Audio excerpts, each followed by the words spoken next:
Iran ವಿರುದ್ಧದ ಯುದ್ಧದಲ್ಲಿ 42 ಅಮೆರಿಕದ ಯುದ್ಧ ವಿಮಾನಗಳಿಗೆ ಹಾನಿ. ಅಮೆರಿಕ ಯುದ್ಧಕ್ಕೆ ಖರ್ಚು ಮಾಡಿದ್ದು ಎಷ್ಟು ಬಿಲಿಯನ್ ಡಾಲರ್ ಗೊತ್ತಾ? ಫೆಬ್ರವರಿ 28ರಂದು ಇರಾನ್ ವಿರುದ್ಧ ಆರಂಭಿಸಲಾದ ಆಪರೇಷನ್ ಎಪಿಕ್ ಫ್ಯೂರಿ ವೇಳೆ ಯುದ್ಧ ವಿಮಾನಗಳು, ಡ್ರೋನ್ಗಳು ಸೇರಿದಂತೆ ಕನಿಷ್ಠ 42 ಅಮೆರಿಕನ್ ವಿಮಾನಗಳು ನಾಶವಾಗಿವೆ ಅಥವಾ ಹಾನಿಗೆ ಒಳಗಾಗಿವೆ ಅಂತ ಅಮೆರಿಕದ ಕಾಂಗ್ರೆಷನಲ್ ರಿಸರ್ಚ್ ಸರ್ವಿಸ್ ವರದಿ ತಿಳಿಸಿದೆ.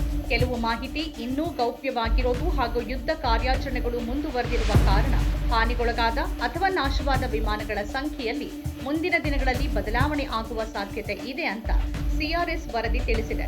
ಹಾನಿಗೊಳಗಾದ ಅಥವಾ ಕಳೆದು ಹೋದ ವಿಮಾನಗಳಲ್ಲಿ 4 F-15E ಸ್ಟ್ರೈಕ್ ಈಗಲ್ ಫೈಟರ್ ಜೆಟ್ಗಳು, 1 F-35A ಲೈಟ್ನಿಂಗ್ ಸೆಕೆಂಡ್ ಯುದ್ಧ ವಿಮಾನ, 1 A-10 ಥಂಡರ್ ಬೋಲ್ಟ್ ಸೆಕೆಂಡ್ ವಿಮಾನ, 7 KC-135 ಸ್ಟ್ರಾಟೋ ಟ್ಯಾಂಕರ್ ವೈಮಾನಿಕ ಇಂಧನ ತುಂಬುವ ವಿಮಾನಗಳು, 1 E-3 ಸೆಂಟ್ರಿ AWACS ವಿಮಾನ, 2 MC-130J ಕಮಾಂಡೋ ಸೆಕೆಂಡ್ ವಿಶೇಷ ಕಾರ್ಯಾಚರಣೆ ವಿಮಾನಗಳು, 1 HH-60W Jolly Green second helicopter, 24 MQ-9 Reaper ಡ್ರೋನ್ಗಳು ಹಾಗೂ 1 MQ-4C ಟ್ರೈಟಾನ್ ಡ್ರೋನ್ ಸೇರಿವೆ. ಅಮೆರಿಕ ಕಾಂಗ್ರೆಸ್ ಹಾಗೂ ಅದರ ಸಮಿತಿಗಳಿಗೆ ನೀತಿ ಮತ್ತು ಕಾನೂನು ವಿಶ್ಲೇಷಣೆ ಒದಗಿಸುವ ಸಿಆರ್ಎಸ್ ಅಮೆರಿಕದ ರಕ್ಷಣಾ ಇಲಾಖೆ ಮತ್ತು ಯುಎಸ್ ಸೆಂಟ್ರಲ್ ಕಮಾಂಡ್ ಬಿಡುಗಡೆ ಮಾಡಿದ ವರದಿಗಳು ಹಾಗೂ ಹೇಳಿಕೆಗಳನ್ನು ಆಧರಿಸಿ ಈ ಅಂಕಿಅಂಶಗಳನ್ನು ಸಂಗ್ರಹಿಸಿದೆ ಅಂತ ತಿಳಿಸಿದೆ.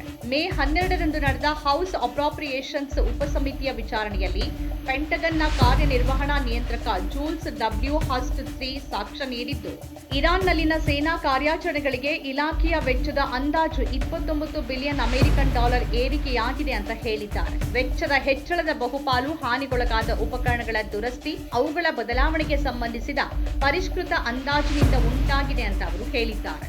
ನಮ್ಮ ಕಾರ್ಯಕ್ರಮಗಳನ್ನು ನೀವು ನೋಡ್ತಾ ಇದ್ರೆ ನಮ್ಮ ಚಾನೆಲ್ ಅನ್ನ ಸಬ್ಸ್ಕ್ರೈಬ್ ಮಾಡಿ, ಪಕ್ಕದ ಬೆಲ್ ಐಕಾನ್ ಒತ್ತಿ ನಮ್ಮನ್ನ ಬೆಂಬಲಿಸಿ. ಹಾಗೆ ನಮ್ಮ ಕಾರ್ಯಕ್ರಮಗಳನ್ನ ಲೈಕ್ ಮಾಡಿ, ಕಮೆಂಟ್ ಮಾಡಿ, ಅದನ್ನ ಬೇರೆಯವರಿಗೂ ವಾಟ್ಸ್ಆಪ್ ಮೂಲಕ ಶೇರ್ ಮಾಡಿ.